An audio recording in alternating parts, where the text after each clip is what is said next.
오늘은 추수감사 주일입니다. 그리고 지난 5월부터 시작된 느헤미야 강해를 마치는 주일입니다. 교회 오래 다니신 분들은 아시죠? 오늘 본문 딱 읽어보니까 느헤미야 강해를 마치겠군. 통박이 그려지는 그런 상황 아니겠습니까? 이 느헤미야는 아브라함이나 모세나 다윗 등과 같은 이 성경의 메이저급 인물은 아닙니다만은 우리에게 매우 큰 도전을 주는 인물임은 분명합니다. 우리 성도들은 어떠셨는지 모르겠는데 저는 설교자로서 지난 5, 6개월 동안 느헤미야 말씀을 통해서 굉장히 많은 은혜를 받고 또 도전을 받아서 굉장히 감사한 마음이 많습니다. 이 느헤미야서의 마지막 장인 13장은 느헤미야가 취한 몇 가지 개혁적 조처에 관한 말씀들입니다만은 저는 이 말씀을 이제 감사라는 관점에서 바라보면서 삶의 열매를 드리는 감사라는 제목으로 말씀을 전하고자 합니다. 먼저 우리 그리스도인들에게 감사는 어떤 의미가 있는가라는 주제로 말씀을 전합니다. 자, 그리스도인에게 있어서 감사는 어떤 의미가 있을까요? 굉장히 많이 있겠죠. 오늘 설교는 두 가지만 말씀을 드리고자 합니다. 첫째로 그리스도인에게 감사란 당위입니다. 마땅히 해야 하는 일을 당위라고 그러지요. 우리 그리스도인들에게 있어서 감사란 마땅히 해야 할 일인 것입니다. 왜 감사가 그리스도인에게 마땅히 해야 하는 일입니까? 우리가 살아가는 모든 것이 하나님의 은혜이기 때문입니다. 우리는 은혜로 구원을 받았고 은혜로 하나님의 자녀가 되었습니다. 우리를 자녀로 삼아주신 하나님은 그 은혜로운 손길로 지금도 우리를 돌보아주고 계십니다. 우리가 살아가는 모습이나 형편이 다 다르겠지만 지금 우리 각자가 누리고 있는 모든 것이 다 하나님께서 은혜로 주셨음은 분명합니다. 그래서 우리가 하나님 앞에 감사해야 합니다. 1918년에 미국의 한 작은 탄광촌에서 사진사로 일하는 에릭 엔스트롬이라는 분이 있었습니다. 어느 날 그의 사무실에 아주 백발이 성성한 할아버지 한 분이 찾아오셨습니다. 그분은 신발에 묻은 흙을 털어내는 신발 흙털개를 판매하시는 분이셨는데 한눈에 보기에도 굉장히 연세가 많으시고 그리고 가난해 보인 굉장히 지친 모습이었습니다. 그런데 그런 분이 에릭 엔스트롬이 그분에게 빵과 수프를 대접을 하자 그분이 정말 경건한 모습으로 하나님 앞에 감사의 기도를 드렸습니다. 그 모습을 지켜보고 있던 이 에릭 엔스트롬이 이분이 비록 보기에는 이렇게 초라한 연세가 많이 드신 어르신이지만 이렇게 감사하는 마음을 보니 이분의 마음이 그 누구보다도 부유한가 보다, 그런 마음에 깊은 감동을 받았습니다. 그리고 사진사였기 때문에 바로 그 자리에서 사진을 찍었습니다. 나중에 이 흑백 사진을 보고 이 에릭 엔스트롬의 손자였던 로다 나이브가라는 여인이 유화를 그렸습니다. 지금 보시는 이 그림 많이 보셨죠? 그 다음 그림에서 이 왼쪽에 있는 여성이 바로 그림을 그린 로다 나이브가라는 여인이고 오른쪽은 그의 남동생인 워렌 엔스트롬이라는 분입니다. 네, 여러분 혹시 이 그림의 제목을 아십니까? 그림마다 제목이 있지 않습니까? 이 그림의 제목은 은혜입니다. 그레이스라는 제목이죠. 엔스트롬이 이 사진을 찍었을 때는 1918년도였습니다. 제1차 세계대전이 끝난 해가 1918년도입니다. 1차 세계대전이 끝나기 전인지 후인지 그거는 잘 모르겠습니다만은 어쨌든 1차 세계대전이 이제 마지막 거의 이제 끝날 그 점이라면 얼마나 많은 어려움이 있었겠습니까? 물론 1차 세계대전은 이제 유럽에서 주로 이루어졌고 미국은 멀리 있었습니다만 미국도 참전해야 했고 엄청나게 많은 젊은이들의 목숨을 잃어야 됐고 또 국가적으로 큰 위기에 처하기도 했었습니다. 1918년이라면 그 모든 위기가 절정에 이를 때였습니다. 이 에릭 엔스트롬이 이 노인을 통해서 감동도 받았지만 그가 사진을 찍어서 이 사람의 모습을 통해 많은 사람들에게 보여주기를 원했던 메시지는 이런 것이었습니다. 비록 우리가 이 세계 제1차 대전으로 인해서 많은 것을 잃고 너무나 힘겨워졌지만 그럼에도 불구하고 우리가 감사할 것은 아직도 많이 있다. 그리고 저 제목을 은혜라고 붙인 것은 우리가 은혜의 관점으로 봐야 감사할 것을 볼 수 있다라는 그런 의미가 있습니다. 우리 사랑하는 성도 여러분, 여러분들에게는 감사할 것이 얼마나 많이 있는지 모르겠습니다. 혹시 감사할 것이 별로 없다고 생각하시는지는 모르겠습니다. 저는 그렇게 생각하지 않습니다. 우리의 삶에는 정말로 감사할 것이 너무나 많습니다. 고단하고 힘겨운 인생을 살아가면서도 감사할 것을 찾게 해주는, 감사할 것을 보게 해주는 것이 바로 은혜의 눈이요 믿음의 눈입니다. 우리 그리스도인들은 은혜로 살아가는 사람들 아니겠습니까? 그러니 우리에게 감사란 마땅한 것이죠. 은혜의 눈으로 감사할 것을 바라보고 그리고 하나님 앞에 감사하며 살아갈 수 있는 저와 여러분들 되시기를 간절히 소원합니다. 감사란 내가 참된 믿음을 가지고 있는가? 나의 믿음이 얼마나 성숙한 믿음인가를 보여주는 바로미터와 같습니다. 우리 모두가 내가 살아있는 것이, 지금도 내가 호흡하며 내 힘으로 움직일 수 있는 이 모든 것이 주님의 은혜인 줄 믿습니다. 그런 고백으로 하나님 앞에 영광 돌려드릴 수 있게 되기를 주의 이름으로 축복합니다. 자, 그리스도인에게 감사란 첫 번째로 당위라고 그랬습니다. 두 번째로는 그릇입니다. 무슨 그릇요? 하나님이 주시는 은혜와 축복을 받는 그릇입니다. 우리 하나님의 은혜와 축복은 한이 없습니다. 그러나 그릇이 준비되지 않으면 그 은혜와 축복을 제대로 받아낼 수가 없습니다. 자, 이렇게 한번 생각해 보십시다. 여기 두 사람이 있습니다. 한 사람을 A라고 그러고 편의상 또 한 사람을 B라고 그러겠습니다. 여러분께서 이 두 사람에게, A에게도 B에게도 사랑도 베푸시고 도움도 베푸셨습니다. 그런데 A라는 사람은 별로 감사한 내색을 보이지 않습니다. B라는 사람은 굉장히 감사를 많이 했습니다. 자, 여러분께서 다시 다음에 이 두 사람을 도울 일이 있으면 A라는 사람은 돕고 싶은 마음이 있겠습니까? B라는 사람은 도우시겠습니까? 두 사람 중에 한 분만 반드시 도와야 된다면 누구를 도와주시겠습니까? 오늘 성도들의 협조가 별로 없어서 저는 감사한 마음을 가질 수 있습니다. 추수감사절이니까요. 저 같으면 B라는 사람을 도와주겠습니다. 그게 사람 심리죠. 사람들 사이에도 이처럼 사랑을 받고 도움을 받으면 감사를 표해야 됩니다. 그게 도리이고 그게 마땅한 일입니다. 또 그렇게 해야 우리에게 유익하죠. 우리 하나님과의 관계도 마찬가지입니다. 하나님이 주신 은혜를 생각하며 감사하면 하나님께서 더 큰 은혜와 복을 주실 줄로 믿습니다. 스펄전 목사님의 인용문을 하나 소개해 드리겠습니다. 우리 같이 한번 읽어보겠습니다. 시작. 하나님은 촛불을 보고 감사하는 사람에게 전깃불을 주시고 전깃불을 보고 감사하는 사람에게는 달빛을 주시고 달빛을 인해 감사하는 사람에게는 햇빛을 주시고 햇빛으로 인해 감사하는 사람에게는 영원토록 사라지지 않는 천국의 영광을 비추어 주신다. 얼마나 감사한 고백인지. 바로 이런 점 때문에 저는 감사가 은혜와 축복을 받는 그릇이라고 믿는 것입니다. 감사를 뜻하는 헬라어가 유카리스티아라는 말인데 이제 은혜를 뜻하는 말도 카리스입니다. 유카리스티아. 감사라는 말 속에는 이미 은혜라는 말이 들어가 있습니다. 우리가 감사하면, 아니 감사해야 하나님이 주시는 더 큰 은혜와 복을 누리게 될 줄로 믿습니다.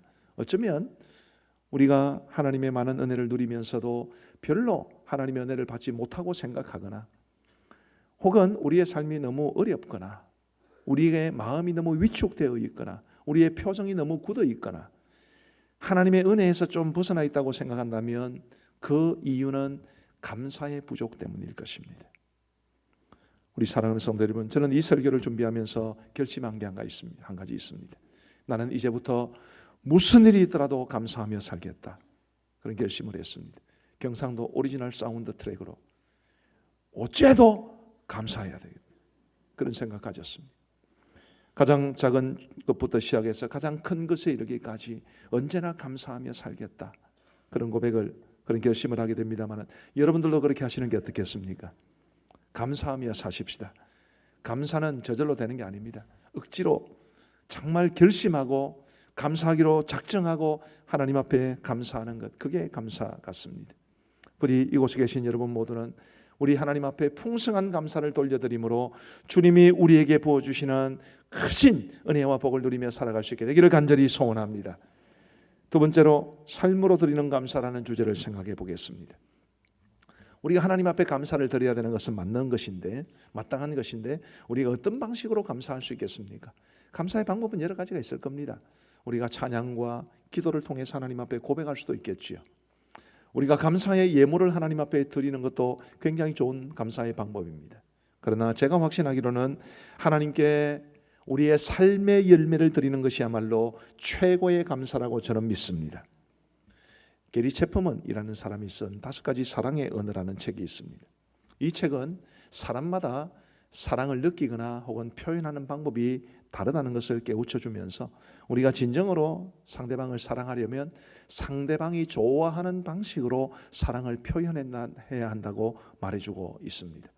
저희 부부의 예를 들면 저는 경상도 사람 중에서는 사랑한다는 말 참 잘합니다. 그런데 말로 다 때우리는 것 같아요. 선물도 굉장히 잘합니다. 선물에서 별로 좋은 소리 들은 적은 별로 없지만 그래도 꿋꿋하게 선물을 열심히 합니다. 그런데 저희 아내가 제게 원하는 사랑의 언어는 봉사입니다. 물론 저희 집 사람이 저를 굉장히 사랑하고 또 제가 바쁘다는 것을 잘 알고 목회자의 아내로 살아가면서 남편의 사역을 돕고 싶은 마음에 저한테 별로 요구하는 것은 없습니다. 그런데 그래도 여자이기 때문에 가끔은 저에게 봉사를 요구하는데 제가 눈치가 없어서 몰라요. 또 안다 해도 몸과 마음이 따라가지 않을 때가 많습니다. 옛날 예배당이 있을 때 그때는 이제 예배당과 우리 사택이 같은 마당을 썼거든요. 그래서 집사람이 월요일 날 저한테 이불을 털어달라고 부탁을 했었습니다. 털어줬어요. 이불은 무거우니까. 근데 이상하게 이불을 털 때마다 우리 성도들이 꼭 봅니다. 그리고 말이 들어가는 거예요. 아이고 사모님 너무 좋겠다. 저렇게 자상한 남편하고 사니. 우리 집사람이 속이 상해가지고 더 이상 안 시키더라고요. 그렇게 말씀해 주신 분들에게 너무 감사합니다. 저는 사랑의 언어, 5가지 사랑의 언어라는 관점에서 보면 아내를 향한 사랑이 많이 부족한 편이죠. 이게 참 쉽지가 않습니다만은. 근데 여러분 하나님과의 관계에서는 어떻겠습니까? 우리가 하나님과의 관계에서도 하나님이 원하시는 대로 사랑하고 하나님이 원하시는 대로 감사하는 것이 맞지 않겠습니까? 우리 하나님께서 우리에게 뭘 원하시는지는 성경에 다 나와 있습니다. 그 중에서 미가서 6장 6절에서 8절만큼 하나님이 우리에게 무엇을 원하시는지를 잘 보여주는 구절도 별로 없는 것 같습니다. 제가 한번 읽어드릴 테니까 여러분 눈으로 보시고 귀로 들으시면서 이 말씀이 무슨 의미인지를 한번 생각해 보시기를 바랍니다. 내가 무엇을 가지고 여호와 앞에 나아가며 높으신 하나님께 경배할까? 내가 번제물로 1년 된 송아지를 가지고 그 앞에 나아갈까? 여호와께서 천천의 순양이나 만만의 강물 같은 기름을 기뻐하실까? 내 허물을 위하여 내 마다들을 내 영혼의 죄로 말미암아 내 몸의 열매를 드릴까? 자, 문맥상 여기까지는 조금 부정적인 내용입니다. 8절을 보시면 사람아 주께서 선한 것이 무엇임을 내게 보이셨나니 여호와께서 내게 구하시는 것은 오직 정의를 행하며 인자를 사랑하며 겸손하게 내 하나님과 함께 행하는 것이 아니냐. 우리 하나님께서 정말 우리에게 원하시는 것이 뭐라고요? 정의를 행하며 인자를 사랑하며. 인자는 하나님의 성품입니다. 하나님의 따뜻한 성품을 말하는 거죠. 하나님의 따뜻한 성품을 우리도 가지고 우리가 사람들을 따뜻하게 대해주는 것이, 그거를 좋아하는 것이, 그게 하나님께서 원하시는 것이라고 말씀해주고 있습니다. 겸손하게 내 하나님과 함께 행하는 것, 다 우리의 실제 삶에서 이루어져야 될 일들입니다. 하나님께서 우리에게 원하시는 것은 온갖 종류의 제물을 갖다 바치고 하는 그런 것이 아니라 정말 우리의 삶이 하나님의 기쁨이 되는 것을 하나님은 원하십니다. 느헤미야 13장에는 느헤미야가 취한 일련의 개혁적 조처들에 대한 이야기라고 말씀을 드렸는데요. 이 느헤미야 13장에는 이 느헤미야가 취했던 많은 개혁적인 조처들에 대한 기록이 나와 있습니다. 그는 율법을 따라서 모압과 암몬 사람, 그때까지 이스라엘 사람들 사이에 함께 거주하고 있던 사람들을 몰아냈습니다. 이것은 외국인들을 몰아낸다, 그거하고 다릅니다. 지금 이때는 구약 시대이고 하나님의 율법을 따라서 순수한 신앙의 전통을 지키는 것과 관련되어 있기 때문에 우리 사이에 있는 외국인들을 몰아내야 된다, 절대 그렇게 오해하지 마시기를 바랍니다. 율법을 지키려고 노력하는 것입니다. 느헤미야는 예루살렘 성벽 봉헌식을 마치고 다시 페르시아로 갔다가 돌아온 적이 있습니다. 그런데 잠시 갔지만 이게 가는 세월도 몇 개월, 오는 세월도 몇 개월, 그곳에 머무른 시간도 있을 것이고 해서 이게 얼마나 오랜 세월일지를 모릅니다. 그런데 느헤미야가 다시 예루살렘으로 돌아오고 보니 그 당시에 대제사장 엘리야십이라는 사람이 도비야라는 암몬 사람이요, 예루살렘 성벽 재건 공사를 방해하는 일에 제일 앞장섰던 사람과 결탁해 가지고 아예 성전의 한 방을 이 예루살렘 백성들의 원수요 이방인인 도비야를 위해서 내어준 것이 있다는 것을 발견하게 되었습니다. 그래서 느헤미야가 도비아의 모든 세간을 그 방에서 다 내어 던져버리고 그 방을 다시 정결케 했다. 뭐 이런 기록도 나오고요. 백성들이 제대로 레위 사람들을 대우해 주지 않아서 레위 사람들이 뿔뿔이 흩어져서 레위 사람들이 해야 할 기능을 제대로 못하고 있는 것을 알게 되자 다시 백방으로 수소문해서 레위 사람들을 모아가지고 그들로 하여금 직무를 수행하게 한 기록도 나오고요. 유대인들이 안식을 지키지 않자 안식일을 지키라고 음이 그들을 책망하고 유대인들에게 안식일에 물건을 팔러 온 두로 사람들을 쫓아냈다는 그런 기록도 있습니다. 아스돗과 모압과 암몬 여인과 결혼한 이스라엘 사람들이 있었는데 그들 사이에 태어난 자녀들이 이스라엘 말은 못하고 이스라엘의 문화, 이스라엘의 종교는 가지지 못하고 이방인들의 문화와 종교를 가졌기 때문에 또 그들을 정리했다는 기록도 나옵니다.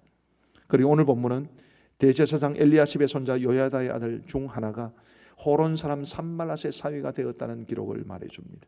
산발랏 역시 도비아 못지않게 예루살렘 성벽 재건 공사를 방해했던 사람, 그리고 이스라엘과 예루살렘을 몹시 싫어했던 사람입니다. 그런 사람과 사돈 관계를 맺은 것이 그 당시의 대제사장이었습니다. 이 모든 것들을 정리했다. 그런 것이 느헤미야 13장에 나옵니다. 느헤미야가 원했던 것은 무엇일까요? 그는 예루살렘 백성들의 공동체가 하나님이 기뻐하시는 공동체가 되기를 원했던 것입니다. 물론 성전도 있었습니다. 오늘날의 예배에 해당하는 제사도 드렸습니다. 그러나 예루살렘 백성들의 공동체 속에 이런 하나님이 기뻐하시지 않는 모습이 있는 것을 보고 그는 이런 개혁적 조처들을 통해서 예루살렘 백성들의 공동체가 하나님의 기쁨이 되기를 바랬던 거죠. 그들의 삶이 하나님 앞에 드려지는 거룩한 산제물이 되기를 원했던 것입니다. 우리도 느헤미야와 같은 마음을 가질 수 있게 되기를 간절히 소원합니다. 우리는 예배도 드리고 기도도 하고 찬양도 하고 다 해야 되죠. 굉장히 중요한 것들입니다. 그러나 가장 중요한 것은 우리의 삶이 하나님이 기뻐하시는 삶이 되는 것, 바로 그것임을 말해 주는 것입니다. 그렇게 되기 위해서 우리의 삶이 하나님이 기뻐하시는 삶이 되기 위해서 우리는 하나님이 기뻐하시는 삶을 살려는 의지를 가져야만 합니다. 우리는 대단히 자기중심적이고 악하여서 정말 우리 마음대로 살아가려는 경향이 굉장히 많습니다. 우리는 자기 합리화도 굉장히 잘합니다. 남들이 가지고 있는 연약함은 잘 찍어내고 공격하지만 우리가 가진 연약함에 대해서는 어쩌면 그렇게 변명을 잘하고 자기 변호를 잘하는지 제 모습을 봐도 한심할 정도입니다. 특별히 우리가 노력하지 않으면 우리는 하나님이 기뻐하시는 삶이 아니라 내가 원하는 삶을 살아가게 될 수밖에 없습니다. 이런 우리의 연약함을 인정하고 삶의 모든 순간, 삶의 모든 상황 속에서 하나님이 기뻐하시는 삶을 살아가려는 의지가 저와 여러분들 마음 가운데, 삶 가운데 있게 되기를 간절히 소원합니다. 그래서 우리의 삶에 하나님이 기뻐하시지 않는 모습이 있으면 단호하게 정리해 버리려고 노력하고, 우리의 가정에서도, 우리의 목장에서도, 우리의 교회에서도 하나님이 기뻐하시지 않는 모습을 자꾸만 정리하기 위해 노력하고, 그러는 가운데 우리 하나님 앞에 우리의 삶을, 우리의 실제 삶을 말로만 해야 하는 것이 아니라 실제 우리의 삶을 하나님 앞에 드릴 수 있는, 우리의 가정도, 우리의 목장도, 우리의 교회도 하나님 앞에 드릴 수 있는, 이것이 바로 오늘 설교의 제목이 말하는 대로 삶의 열매를 하나님 앞에 드리는 감사요, 우리 하나님께서 가장 기쁘시게 받으시는 감사인 줄 믿습니다. 우리가 이런 삶을 살아갈 때 의무감이 아니라 감사에서 비롯되기를 바랍니다. 은혜에 대한 감사로 우리의 삶을 하나님 앞에 드리는 것이 하나님께서 가장 기뻐하시는 것입니다. 우리 성도 여러분, 여러분들은 하나님께서 우리에게 얼마나 많은 은혜를 베풀어 주셨는지를 얼마나 많이 깨닫고 계십니까? 우리가 오늘 성찬 예식을 거행했습니다마는 우리가 떡을 떼고 잔을 나누면서 나를 대신하여 고통당하신 주님의 희생을 기렸는데, 이것 자체만 하더라도 우리의 평생을 갚아도 다 못 갚을 은혜 아니겠습니까? 그 구원의 은혜에 더하여 우리 하나님은 지금 우리가 가지고 있는 모든 것을 다 선물로 주셨습니다. 하늘을 두루마리 삼고 바다를 먹물 삼아도 다 기록할 수 없을 만큼 풍성한 사랑을 우리에게 베풀어 주셨고, 한 복음성가가 말해주듯이 세상 소망 다 사라져가도 주의 사랑은 끝이 없으니 살아가는 이 모든 순간이 주 은혜임을 나는 믿네. 이런 고백이 우리에게 있게 되기를 바라는 마음 간절합니다. 이런 고백과 감사로 우리의 삶을 하나님 앞에 드리는 것, 그것이 바로 우리가 하나님 앞에 드릴 온전한 감사인 것입니다. 느헤미야 13장에는 우리가 매우 주목할 만한 느헤미야의 기도가 몇 군데 소개되어 있습니다. 우리 14절 말씀 같이 한번 읽어보시겠습니다. 기도니까요, 우리 기도하는 마음으로 읽어보시기 바랍니다. 시작. 내 하나님이여, 이 일로 말미암아 나를 기억하옵소서. 내 하나님의 전과 그 모든 직무를 위하여 내가 행한 선한 일을 도말하지 마옵소서. 하나님이여, 이 일로 말미암아, 정말 쉽지 않았지만 주님을 위해서 행했던 이 개혁적인 일로 말미암아 나를 기억하옵소서. 22절에서는 내 하나님이여, 나를 위하여 이 일도 기억하시옵고 주의 크신 은혜대로 나를 아끼시옵소서. 그리고 31절에서 내 하나님이여, 나를 기억하사 복을 주옵소서. 저는 이 기도가 너무 좋습니다. 감사한 마음으로 우리 주님을 위해 나의 삶을 드리면서, 하나님, 제가 행한 일이 너무나 작고 부족하지만 저를 기억해 주시고 제가 주를 위해 행한 일들을 기억해 주옵소서. 저는 이런 기도로 살아가기를 원하는 마음 간절합니다. 우리 성도 여러분 꼭 기억하시기를 바랍니다. 먼저 주님의 은혜를 깨닫는 것이 우선입니다. 말할 수 없이 풍성한 주님의 은혜를 우리가 먼저 깨닫고 그 은혜에 대한 감사의 마음이 넘치고 그 감사의 마음으로 우리가 삶을 들여 하나님 앞에 영광을 돌려드리고, 그러면 우리 하나님께서 우리가 행한 일을 기억하시고 우리에게 은혜와 복을 주시는 이런 복된 삶이 저와 여러분들의 삶이 되기를 주님의 이름으로 축복합니다. 기도하겠습니다. 자비하신 아버지 하나님, 감사합니다. 오늘 저희들을 주님 전으로 인도하시고 우리 주님의 말씀을 들으며 예배할 수 있는 은혜를 주시니 감사합니다. 아버지 하나님, 주신 말씀처럼 우리가 먼저 주님께서 우리에게 베푸신 은혜가 얼마나 큰지를 깨달을 수 있는 안목을 다하여 주옵소서.